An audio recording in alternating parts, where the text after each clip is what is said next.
For our C.O.B. viewers, it's Maynard, Mike, and Brett. Here with something fantastic. We've got Dr. Sama Bilbao León. She's the Director General of the World Nuclear Association.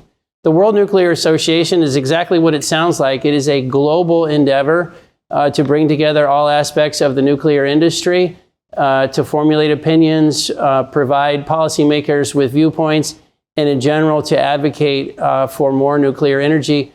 Sama, it's so nice to have you. Thank you for joining us.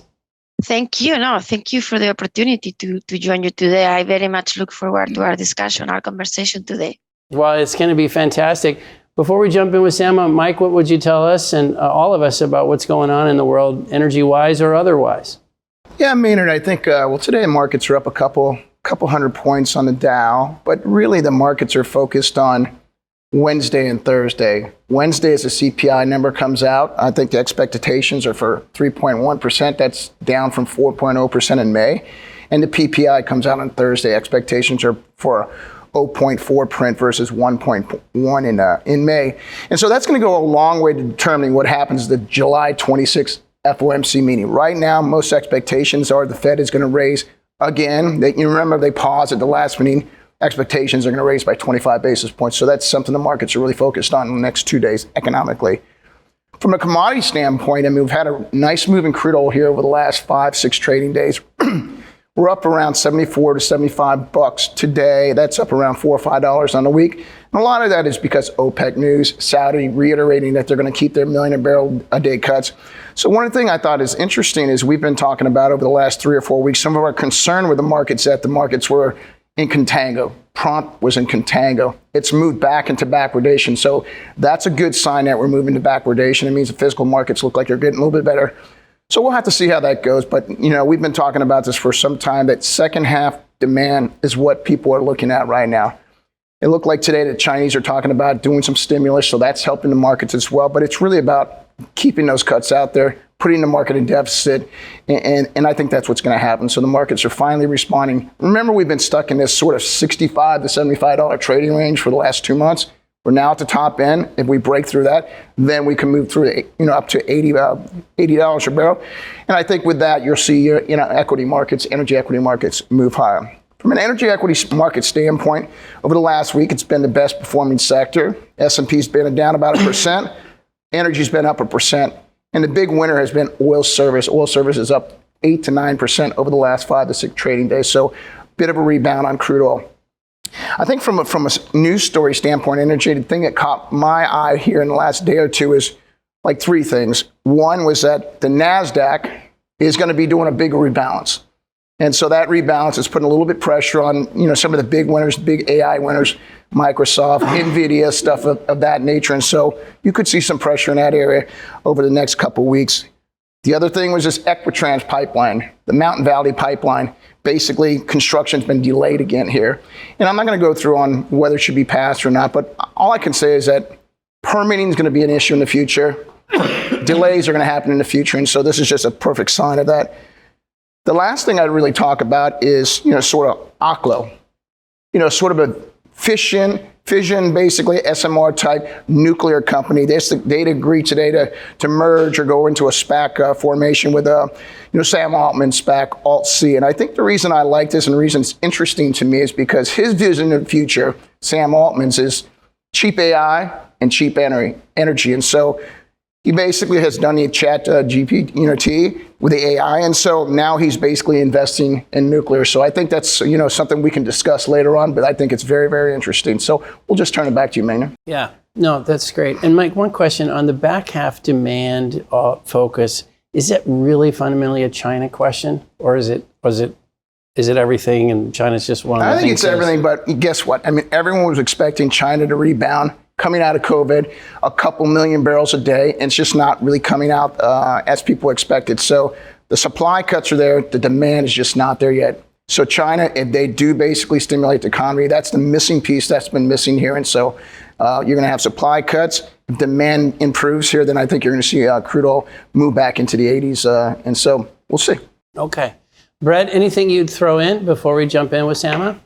Well, I think, kind of the big news this week is, of course, the Oklo announcement that that Mike just referenced, but kind of some really exciting news that we heard in the nuclear world last week was around Canada's existing sort of nuclear power plants and their plans for expansion there or refurbishment. The announcements in Canada are really of a scale that we're not hearing anywhere else right now, and targeted each of Canada's nuclear power plants. Bruce Power, which is one of the largest, if not the largest operating nuclear power plant in the world, announced an expansion of 4,800 potential megawatts in the future, which is, for comparison, the same size about as the entirety of what the future Vogtle site, the U.S. nuclear site that's going to be the largest power plant in the United States when the 2 new reactors come online.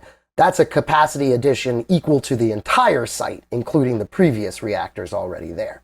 And then we heard announcements of the Pickering nuclear power plant is going to be refurbished, and we also heard that at the Darlington site, a plan for 1 SMR, small modular reactor, is now a plan for 4 small modular reactors. So an additional 1,200 megawatts of capacity there. So lots of news coming out of our neighbors to the north, as they're talking about significant expansions of nuclear power, where they're in regions and provinces like Ontario. Bruce, that site is already generating 30% of the electricity in the province. That's great. Well, it would have been great to have you here any day, Sama, but I think given some of the news, it's that much better. So let me welcome you again, and maybe as a kickoff, just for our audience, I think they, generally speaking, know some of the nuclear associations that are out there. But tell us a little bit about World Nuclear Association, your membership, your history, really the mission of the organization, just to get us going. Perfect. Thank you. Yeah, so World Nuclear Association, as you very well explained at the beginning, is the international association that represents the global nuclear industry. We currently have over 190 members in 44 countries in all continents.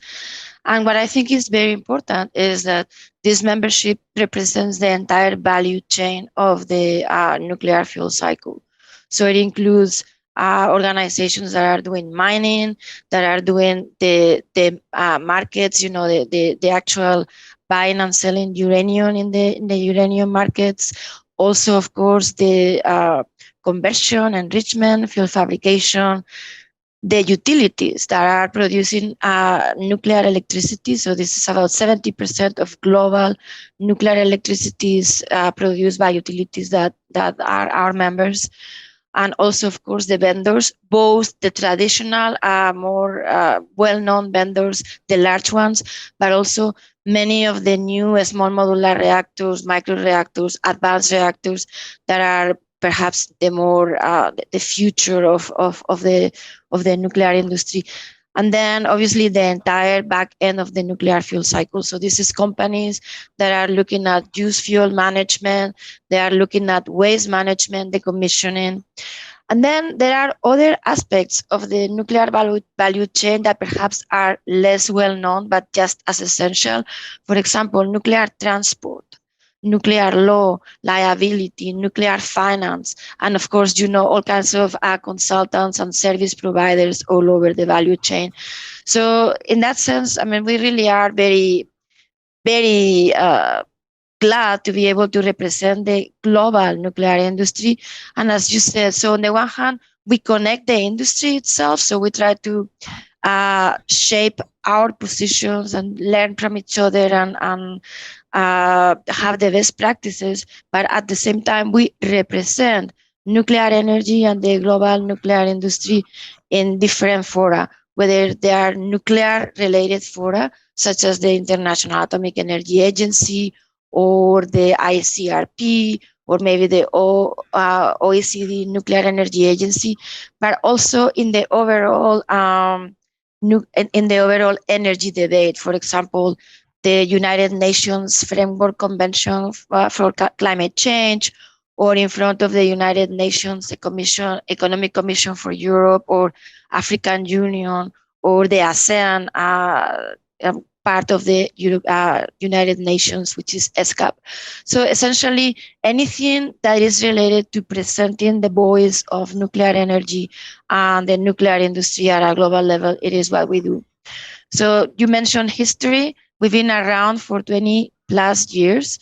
So the association with the existing, the current name, World Nuclear Association, was created in 2001, but we actually grew out of another organization that was called the Uranium Institute, which really was very much focused on the uranium markets and the uranium development at a global level. And that association was actually created in 1975-ish. So as you know, so in different modalities, in different versions, World Nuclear Association has been around for a long, long time, supporting the nuclear industry at a global level. So Sam, that's a great introduction. There's so many things we could talk about. I guess maybe one question, and I didn't mention, you joined as a Director General in late 2020, which that seems like multiple worlds ago in terms of how things have changed since then. When you think about all the areas that you could spend time on, helping new technologies, helping people get their regulatory frameworks in order, kind of just getting the members to agree on things, security, waste. I mean, how would you tell us that, what's sort of top of your list, or what consumes most of your time? What's the biggest issue for you right now? Yeah, well, you said it. I mean, clearly, since I joined in November 2020 until now, the world, certainly the perception of nuclear energy in the world has very much changed. And you said that. So not only countries, policymakers, the finance community, I would say the public in general, are starting to recognize the very important role of nuclear energy, and both the very important role that nuclear has done for the last 5 decades, and as Brett was mentioning, the essential role of making sure that we extend the life of the current fleet for as long as it's feasible. So that is a very important component, but also, of course, the very important role that new nuclear, large, small, and super small, will take in all over the place. So for us right now, there is perhaps 4 areas that are top of the list, and depending on who we talk, one is more important than the other. So, but I would say that from an external point of view, when we talk to external stakeholders, there are 2 things that we are doing. Number one is working with policymakers and market designers at a global level. I mean, we really need governments and policymakers and decision makers at a global level to put in place bold yet pragmatic policies that recognize the value of all low carbon energy sources, including, of course, nuclear energy. So we really are working with many policymakers to try to design those policies. And then the second thing that is external facing, if you wish, is working with the finance community. We really need to educate the finance community so they do understand that there are many opportunities to finance nuclear projects that are actually profitable for the finance community.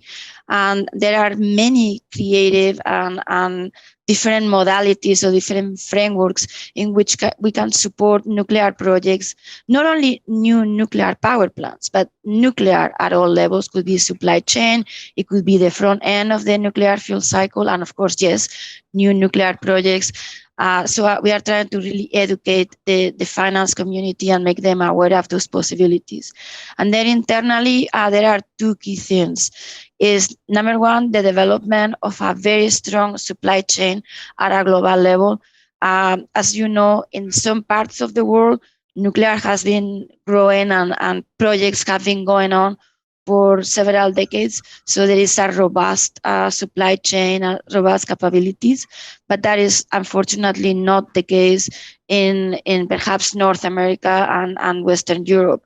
So we really need to work together. I mean, the industry needs to invest in itself and develop that supply chain, those capabilities, that knowledge and expertise, so we can really grow or develop all this nuclear at the speed and the scale needed. And then last fourth thing, just as important, is workforce, talent development, workforce development, because obviously none of those things will really happen without the workforce that we have, that we need to support them. Then one thing that you said that I think is embedded in all that is the acceleration and the optimization of the licensing processes at a global level. If we really want to deploy new nuclear at speed and scale globally, we really need to not have to redesign and relicense the same unit in new different locations, different countries. So this is a very important thing that we are also working on. So Sam, one question, it's an impression we have, I have, Brett's our expert and has been helping all of us here at Veriton get smarter on nuclear, but it sort of seems like North America is this strange contrast. It's a place that seems to be generating a lot of new ideas and a lot of technology and a lot of startups and a lot of great things, but it also seems like the place with the slowest licensing environment. Whereas international seems like you could do something quicker, but they don't maybe have as many of those new technologies. Is that a fair characterization, or how do you see, different parts of the world? Well, there is new nuclear and very bright ideas in many parts of the world, and I can give you an overview. I mean, clearly in the last perhaps few years, decade or so, there's been a lot of fresh ideas and innovation in North America, particularly in the area of small modular reactors and advanced reactors. But we haven't really moved towards the deployment. We've been really working for a little while on the actual development of the concepts. And only perhaps in the last couple of years is when there has been an emphasis on actual deploying this. But let me just say, I mean, let's look at countries like China, like South Korea. They've never really stopped building new nuclear. And in the case of China, for example, they are building all kinds of nuclear power plants, whether they are water-cooled reactors, whether they are gas-cooled reactors, there are small reactors, large reactors, molten salt reactors. So certainly, they really have no lack of ambition, and what they have is the capabilities and the expertise, because they've been doing this for 3 decades. So they don't really have to start from scratch. As far as the licensing process, I wouldn't say that North America is particularly notorious for being slower or faster than anywhere else. I mean, I would say that perhaps nuclear in general is notorious at a global level for not being particularly fast. And one thing that I think is important is every regulator in every jurisdiction is ultimately responsible for the licensing and the performance review of the plant throughout the entire operation of the plant. So all the regulators, they pride themselves on their independence, and they pride themselves on being ultimately responsible for the security, the health and security of the public and the environment in their countries. So this is why no regulator is going to allow you to push them around to make things faster. They will take the time that they need to take to do a good job. So this is why you said it is very important, and this is why we are working together with regulators, because perhaps there are opportunities for them to use each other as resources. So, for example, this is what is happening right now in North America between the Canadian Nuclear Safety Commission in Canada and the United States Nuclear Regulatory Commission.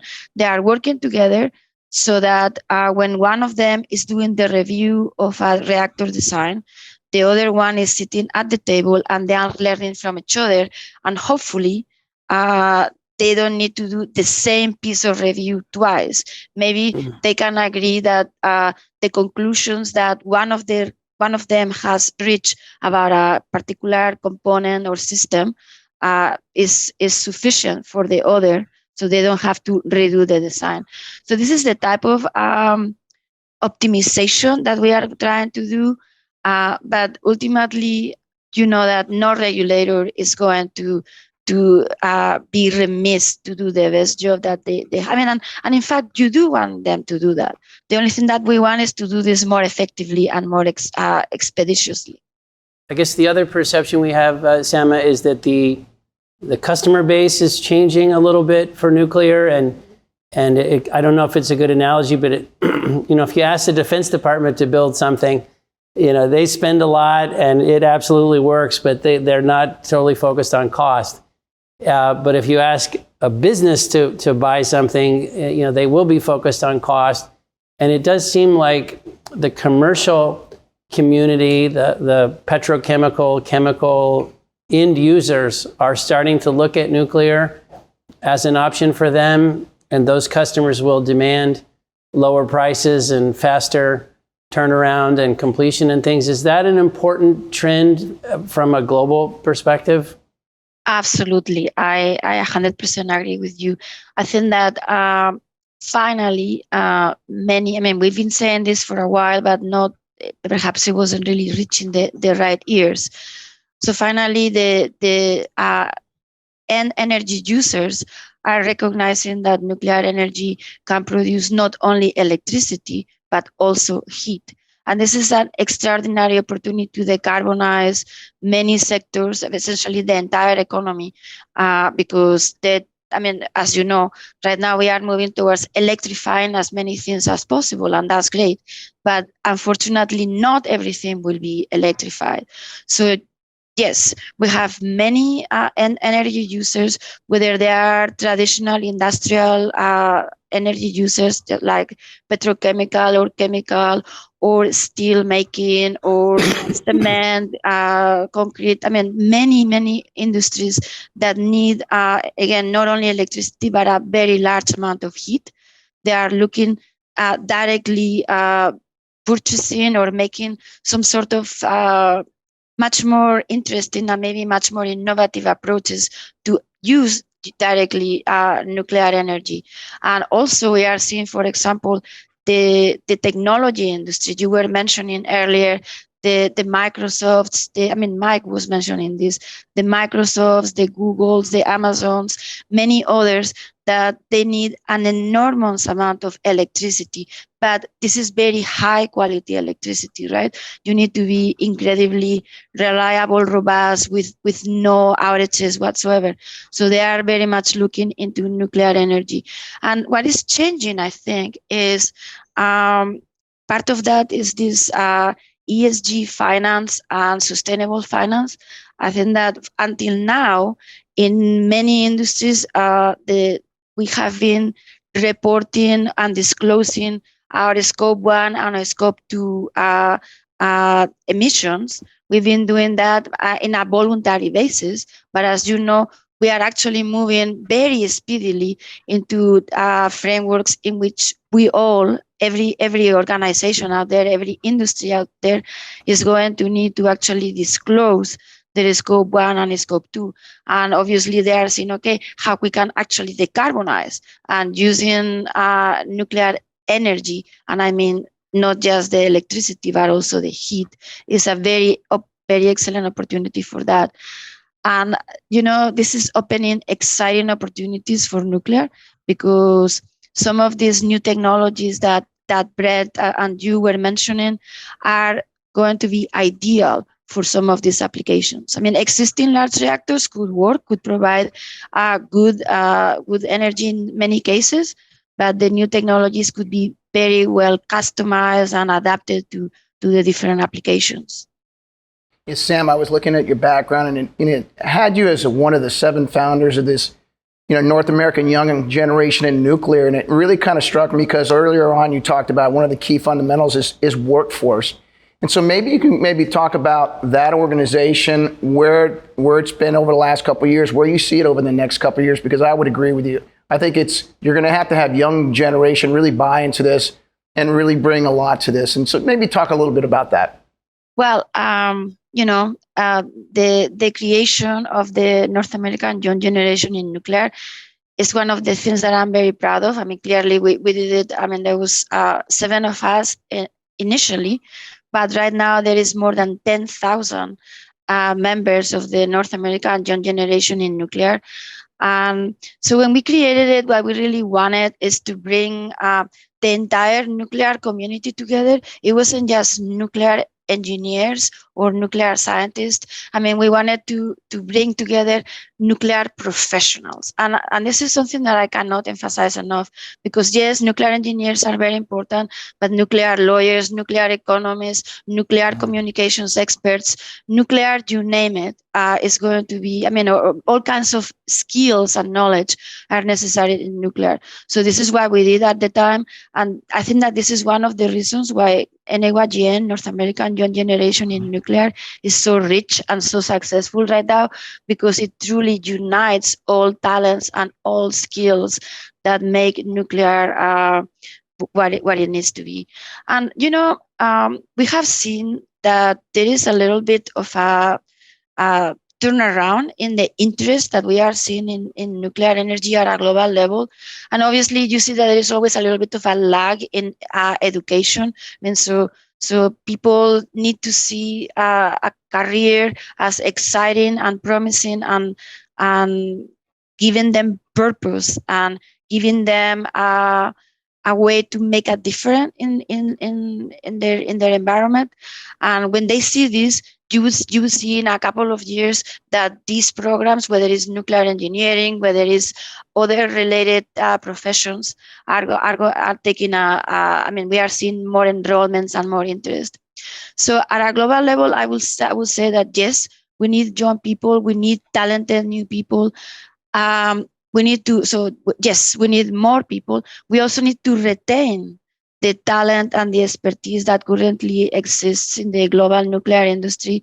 And also, we need to make sure that we somehow provide this exchange of knowledge, exchange of good ideas between the existing experts in the global nuclear industry and the younger generation.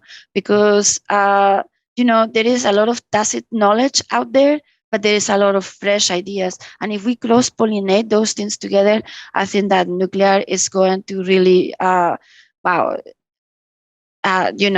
develop even faster that is doing it right now.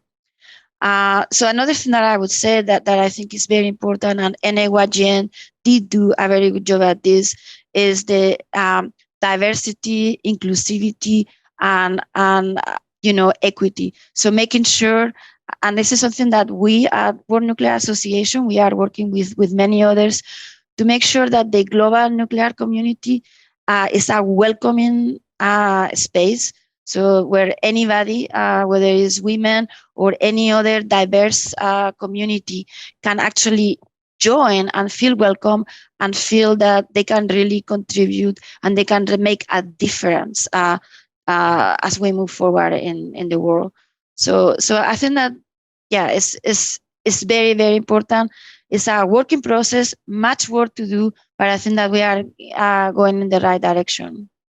Sama, would you mind telling us, just before Brett jumps in, on this North American YGN, do you get them together? Like how is it, conventions or gatherings or a lot of virtual stuff, or what's the method by which you communicate with 10,000 young people interested in nuclear? Well, so the North American Young Generation in Nuclear, so they have local chapters, and these are typically at companies or in cities or in universities or different stakeholders. They create their local chapter, and so typically it's one of these, I would say, this local, global approaches. So you start by making a difference in your smaller local community, and then obviously you share your best practices, you share your best ideas. And so I know that typically NAYGN has been co-locating events with other organizations. So I know that they co-locate events normally sometimes with the Nuclear Energy Institute. They do that sometimes with the International Youth Nuclear Congress. They do sometimes with Women in Nuclear. And I think that this last year, I mean, in 2023, for the first time, there is a NAYGN Congress that perhaps Brent can tell us more clearly where it's going to be and where is all these details, because I don't have them on top of my head right now. But I think that this is a first that is happening in 2023. Well, unfortunately, Sama, you know, I've aged out, so I don't pay attention. Oh my gosh! I know, how is right? that possible? I know, right? I know, but I will say, Part of the old generation in nuclear. we call us established. We're established now, right? Not young. You're established now. I will say, you know, I think that a lot of the points that Sama you made directly about, you know, the workforce and the efforts you made.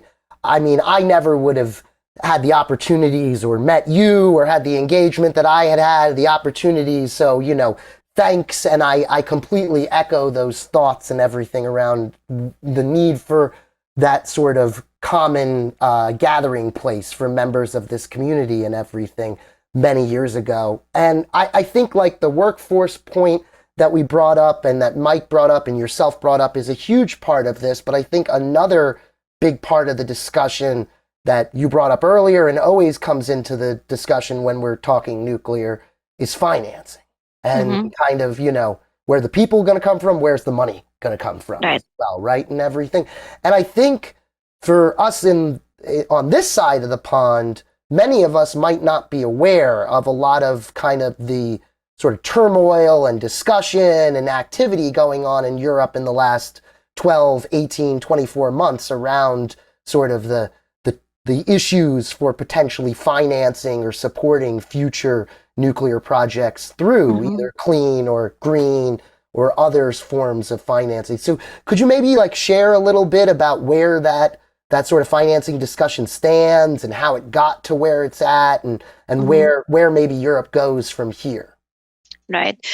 No, certainly when it comes to this sustainable finance and financing, I mean, I think that probably you've been following a little bit the work or what happened with the European Union sustainable taxonomy, sustainable finance taxonomy. So this was an effort from the European Union or the European Commission to actually make sure that most investment was going to be focused on sustainable activities. And initially, at the very beginning, they were really not planning really to include nuclear energy.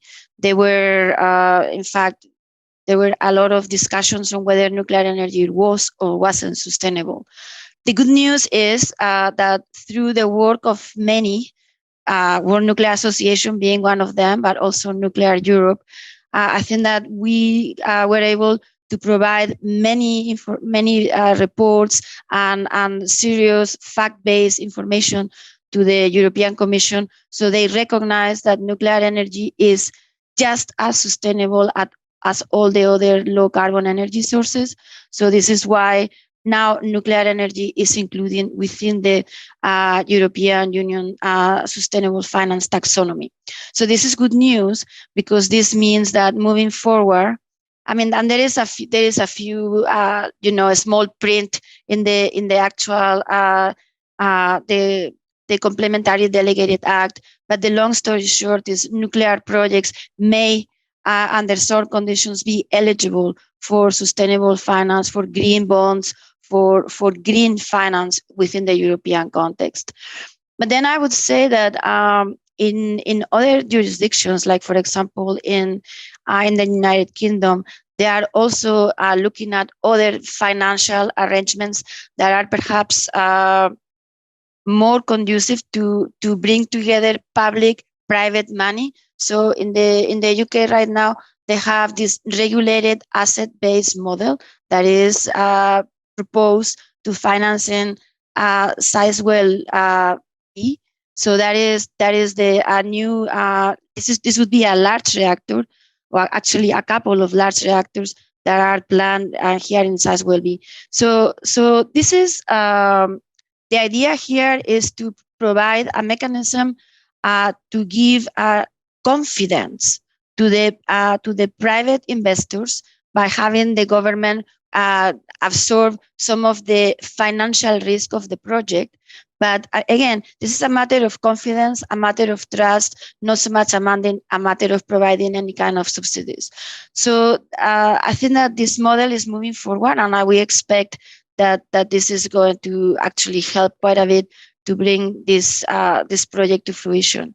And then, of course, we are looking at maybe some other very interesting approaches, in particular when you see what we mentioned earlier about industrial stakeholders. So you have maybe a consortia of maybe petrochemical or steel making industries or some other industrial companies that they are coming together to take apart or to purchase a full-on a nuclear power plant, a nuclear reactor for their needs.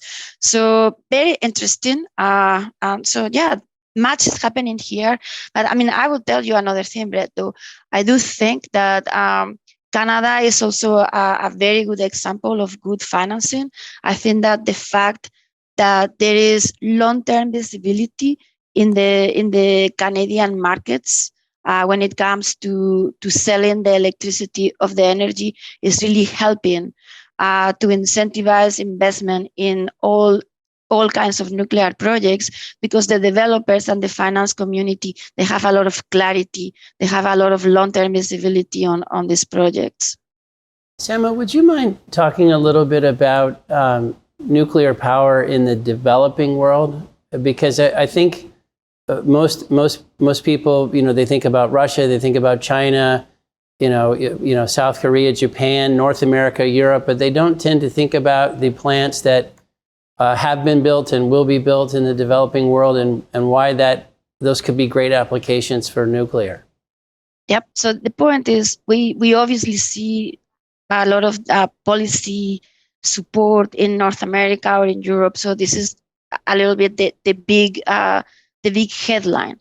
But the reality is we are seeing lots of interest for nuclear all over the world. So maybe I can give you a little tour. So for example, in South America, both Brazil and Argentina, they currently are operating nuclear power plants.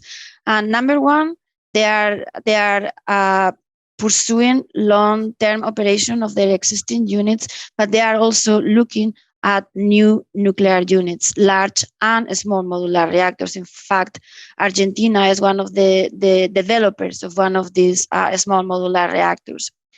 Then in the Middle East, we are seeing lots and lots of interest for new nuclear.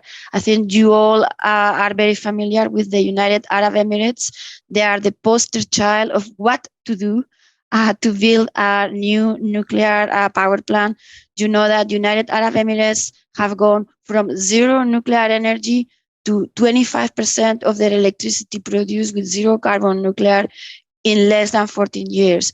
So they have 3 nuclear units operating right now. We expect that the 4th one is going to start to be connected to the grid early next year. So to me, this is such a great story. But there are many countries in the area that are trying to copy that story. Kingdom of Saudi Arabia, Turkey is already, as you know, Turkey, they received the first nuclear fuel in April. So in April, we welcome Turkey in the global nuclear community. Basically, it's now a nuclear country. Egypt is doing exactly the same thing. They are building currently 4 nuclear reactors, but they already have plans to build more, as Turkey does. And then we have other countries such as Kazakhstan, such as Uzbekistan, Kyrgyzstan. All these countries are very serious, moving forward very deliberately to get nuclear. In Southeast Asia, of course, yes, we have China, we have India, we have South Korea, we have Japan, as you know, with a complete acceleration of their nuclear plants. I mean, you know that they've been dilly-dallying a little bit to restart all the still operable nuclear reactors, but now they are moving very, very quickly, and they have changed the law so that the existing reactors can operate for 60 years. Now, in addition to that, we have Bangladesh with new nuclear power plants being currently built, and we have other countries such as Philippines, such as Indonesia, such as Singapore, and others that are very, very serious about new nuclear. And in Africa, there are a number of countries like Nigeria, like Kenya, Uganda, perhaps others, where nuclear is also part of the equation. And let me just say, for these countries, it's much more than just clean energy. When you are looking at this, the global South, what we are seeing is an energy transition that goes from no energy to energy. So we are talking about massive social and economic development, welcoming industry, welcoming health, education, fresh water, nutritious food. I mean, it is a life-changing opportunity. It's not just having a light bulb and a cell phone charger.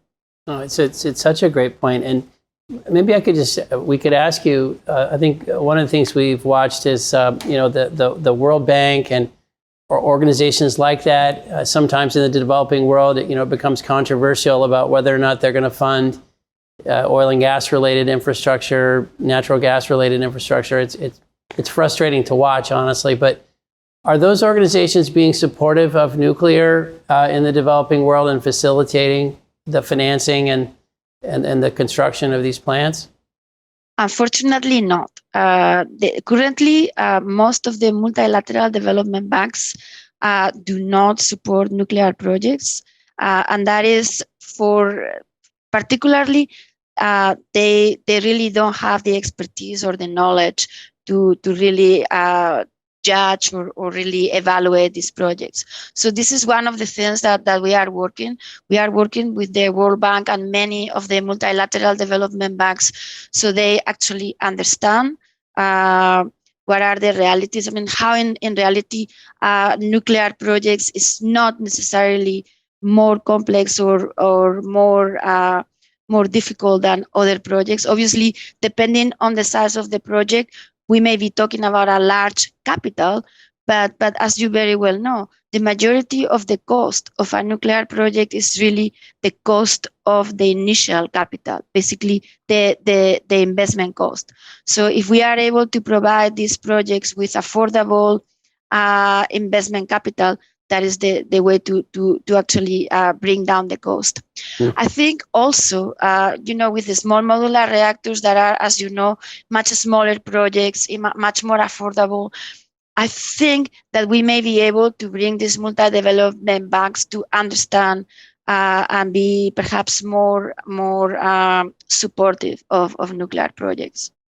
Well, I'm so glad we talked about that, because that's a really important piece of the equation, and anything we can do to help you on that, we want to do.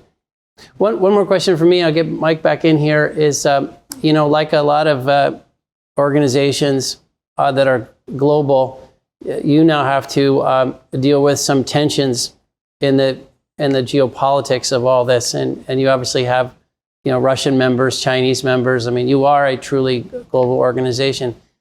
How are you managing through those issues? I think that the thing that always comes up in the North American context is that Russia is such an important supplier to the nuclear global supply chain, and that in the current world creates a lot of concern.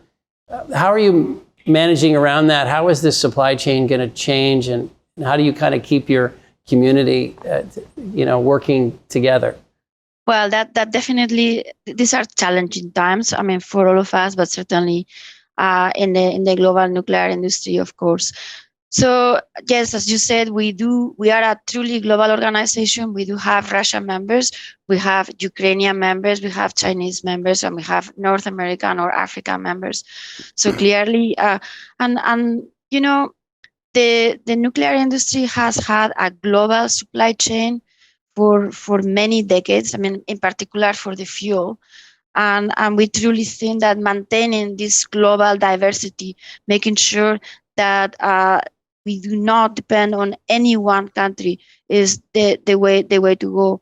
So and let me just say, right now, if you look at the scenarios that we are seeing for net zero, if you look at any scenarios that are ambitious yet credible about new nuclear, they are telling us that we are going to need to have about 1,000 new gigawatts electric of nuclear capacity by 2050. Think about this for a second. 1,000 gigawatts. So this, just to translate it into annual deployment, this means that we will need to deploy 40 gigawatts per year from now until 2050 for the next 25 plus years. And just so you have an idea, this means about 20 large reactors and 70 small modular reactors per year. And tell us, remind us the total installed gigawatt capacity of the global fleet right now. Currently, we have about 400 gigawatts at a global level. So this would be almost tripling the capacity, right? So this means to me that this is an enormous, great news opportunity for the global supply chain. So I think that in some countries we have seen that they want to grow themselves without depending on perhaps Russian expertise or Russian services or Chinese services or others. So, but in my mind, what we really need is all of us to grow, because if we are really going to build 40 gigawatts of new nuclear per year, and of course, we are going to need the uranium supplies for that, the enrichment supplies for that, the fuel fabrication for that. I think we are going to need a acceleration of global deployment, supply chain, the entire supply chain in all countries. So on our side, we really feel that it's incredibly important to maintain the nuclear community working together. We don't want to have any one country not being aware of the best practices, the best way of operate. We don't want anybody to be designing reactor designs without having the benefit of the learnings of the global community or construction or operation. So this is why it's very important to make sure that we continue to be a global community that includes everybody. That's interesting. I want to piggyback on that supply situation. I mean, one of the biggest things we see in this energy transition is just the statistics on the amount of rare metals that we're going to need, cobalt, lithium, whatever the case may be, is just 1,000 times more than we currently mine. And so I wonder, it looks like what you're talking about is we're going to grow nuclear quite substantially, small, large, modular, medium size, and large. Do we have a supply chains right now to grow into what we're thinking, or is this going to be another issue we're going to be talking about? We just don't have enough, just like cobalt and all this other stuff, and that's going to be the inhibiting factor. Well, so, World Nuclear Association produces every couple of years what we call the World Nuclear Fuel Report that actually analyzes exactly what you just said. So we've been doing this since 1975. I mean, Uranium Institute started doing this, and obviously we continue doing this as World Nuclear Association. So this report actually has 3 scenarios. So we have a middle of the road scenario, and then we have a more pessimistic, conservative, if you wish, and then maybe more ambitious or more ambitious scenario. So these are one thing that I want to clarify. These 3 scenarios that we have are actually projection scenarios, which is quite different than net zero scenarios. Mm-hmm. This means that our scenarios are based on known information or well Sometimes there are plans, prospects, but these are known, and they are. I mean, this is what we are listing in our report, and then we can be more optimistic or more pessimistic, but they are actual known projects. So based on that report, which actually we will be publishing, or we will release in September, and perhaps we can talk about this later in September if you guys are interested. Maybe we can find an expert in our team to sit down with you and tell you more about the global uranium and fuel markets. What we see is that we do have enough uranium supplies at a global level to actually maintain this enormous growth in nuclear generation. So that's number one. And obviously there will need to be a growth in the overall front end of the supply chain. Yes, we will need more enrichment, more conversion, more deconversion. Also, that some of these advanced reactor designs are going to need different types of fuels. For example, we are looking at these high SA, low enrichment fuels that are going to need new facilities. So all that development is going to be needed, but the way we have, I mean, you can see our projections. Actually, there is time. I mean, obviously, we cannot fall asleep at the wheel right now. We really need to get going on this development of the front end of the supply chain. But clearly, we are well in time to develop those capabilities. So I think that in that sense we are good. And on the other hand, and I think this is very important, there is enormous opportunities in nuclear if we are starting to close the nuclear fuel cycle. As you know, in many countries right now, we have what we call an open cycle. Essentially, we discharge the used nuclear fuel from the reactor, and we store it, and we let it cool down, and we just leave it as it is. But in reality, 95% of the energy still is in that fuel that we are discharging. So as we move forward to more advanced reactor designs and advanced technologies, we may be able to extract much more of the energy that currently exists on uranium and fuel that is already been mined. So again, this gives us many, many more hundreds of years of nuclear fuel resources for this global nuclear fleet. Well, that's really great to see and great to hear, because on a relative basis, it sounds like nuclear costs are probably going to grow slower than the alternative. So that's really good to hear. Yeah. I mean, and you said something very important, because in reality, the cost of fuel is a teeny part of the cost of nuclear electricity. I believe it's less than 10%. So this means that yes, obviously, as demand increases and as we are investing in the front end of the fuel cycle, clearly some costs are going to grow up a little bit. But even if we were to double the cost of nuclear fuel, the impact on the price of nuclear electricity would be very, very small. It's not like, for example, if you are looking at fossil fuels, or for example, if you are looking at renewables, that clearly, if the cost of mining lithium or cobalt or copper or whatever else would double, clearly the cost of these technologies would significantly increase. Sama, one last question I think I have here, and it kind of takes us back to where we were talking before around sort of the novel, the new customers, the new players, the opportunity for new consideration around nuclear.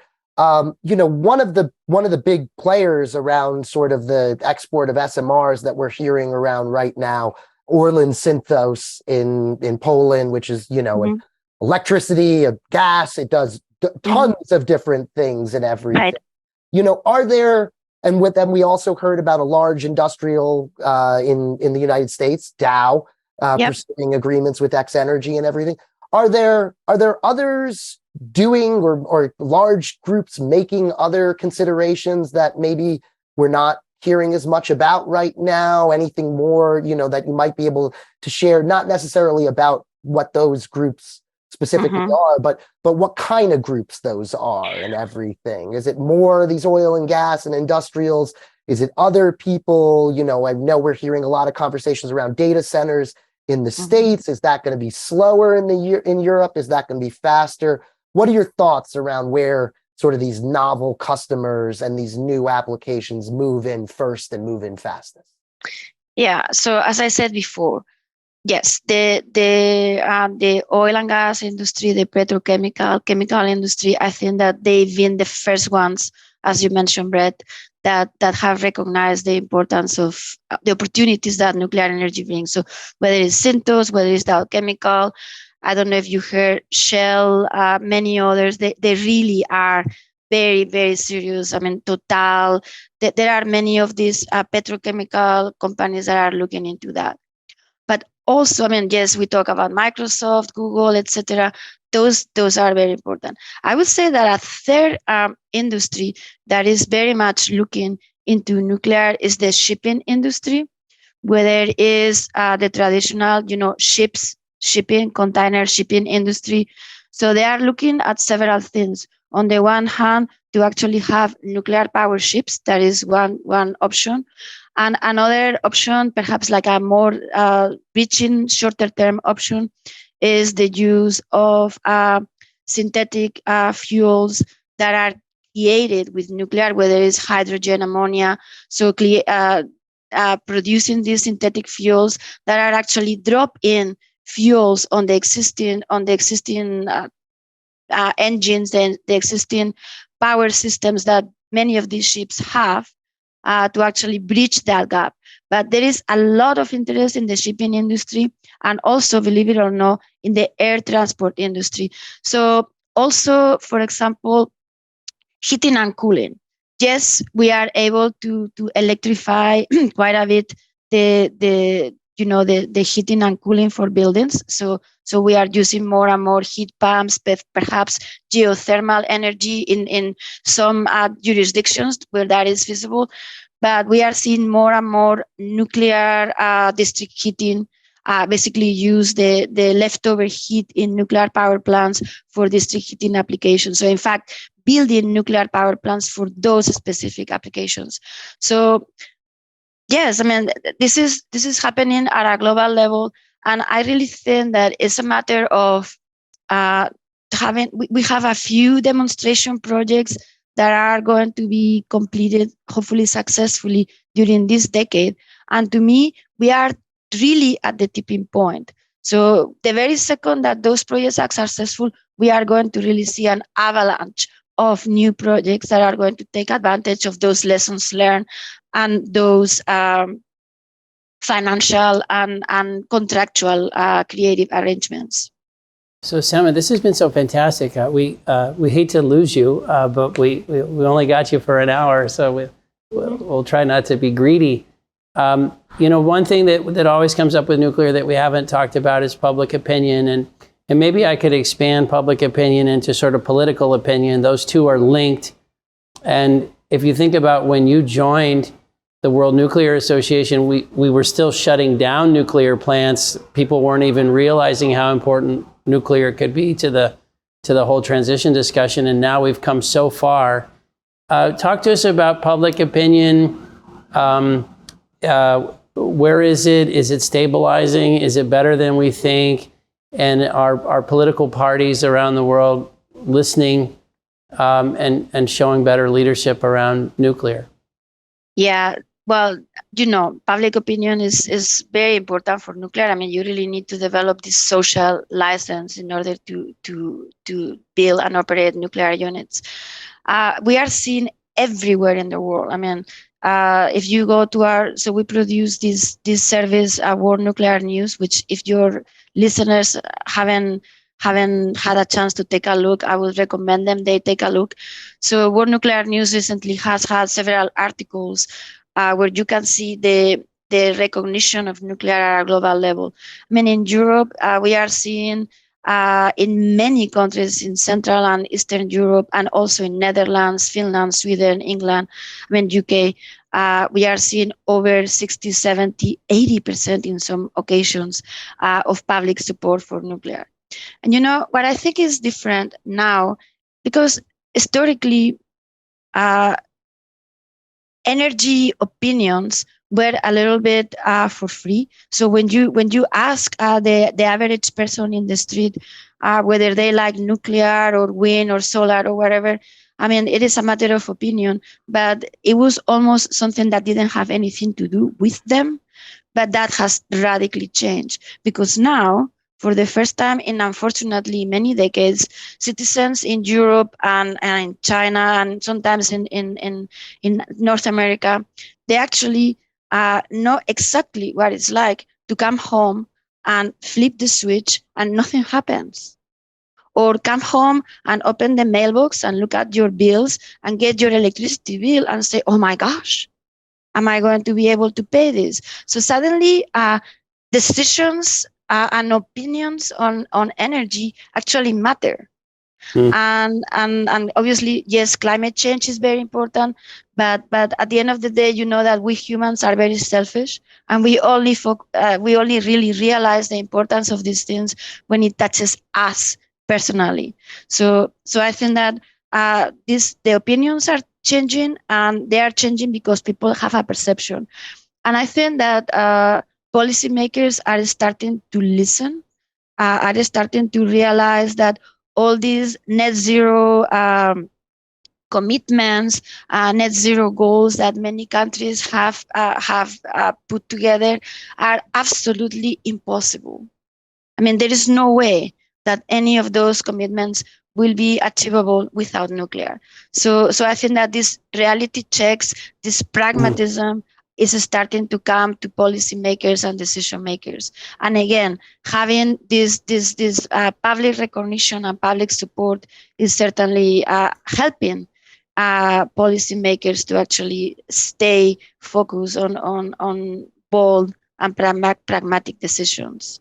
So maybe just to squeeze in a last thought, Sama, when you were describing earlier all the places around the world which are now potentially embracing nuclear or have embraced nuclear, and you went through, Egypt to Turkey, Bangladesh, you kind of went on a tour around the world there. In the old days, not too long ago, that type of discussion would have made everybody nervous that you were spreading nuclear technology and you were going to, let loose something bad that could result in basically proliferation. Why should we be less concerned about that now? Is it these new technologies, or how is the world going to benefit but still somehow contain anything that could go wrong from doing this? Right. No, obviously, it is important to make sure that when a country starts a nuclear energy program, they, number one, have developed all the infrastructure that is needed to appropriately run this program. And with this, I mean the legal infrastructure, the regulatory infrastructure, the safety culture to actually bring together the workforce and supply chain, et cetera, et cetera. So for that, obviously, the International Atomic Energy Agency is supporting all these countries to get them to be there with safety, security, proliferation. Also, we from our side, the global nuclear industry is quite keen to support newcomer countries. As you know, most of these nuclear projects are actually very important catalysts for socioeconomic development. So there is a lot of localization that comes with these projects. And obviously, we do this in a way that is coordinated with the International Atomic Energy Agency to maintain this, this infrastructure and security and safety in the way that needs to go. But I mean, let me just say, countries around the world, one of the best ways to ensure that we actually get growth and development, and we don't have countries that are a threat to other countries, is to ensure that their population has access to abundant, affordable 24/7 energy and the quality of life that you and me enjoy right now. I really think that when every country in the world and everybody in the world has that quality of life and this access to energy and access to a good job and health and education, then the chances of having misuse of to have these rogue countries or rogue people is a lot smaller, because people are happily working on their own things. Well, Sama, you've been a fantastic guest, and we'll attach as part of our distribution some of the things you've referenced, information on the young people in energy and some of the forecasts from your website, and also the World Nuclear News. Those I think everybody would find interesting.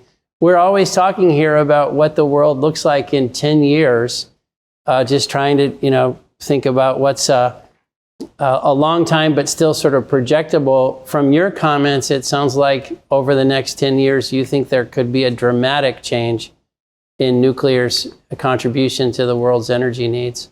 Yeah, no, I really think that nuclear does bring a golden opportunity to meet this global decarbonization in a manner that is sustainable, affordable, and equitable, basically that everybody has access to this. And I really think that we are going to see a number of very successful demonstration projects this decade.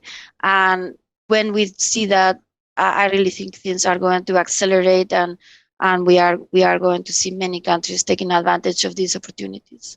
Well, Sama, it's been a pleasure. Let's visit some more. Please come see us in Houston. We'll stay in touch, and we just greatly appreciate your time today. It's been fantastic. It is my pleasure. Thank you for the opportunity to join you. And as always, if I or anybody in our team can support you, we're here to help. Thank you. And thank you to all of you.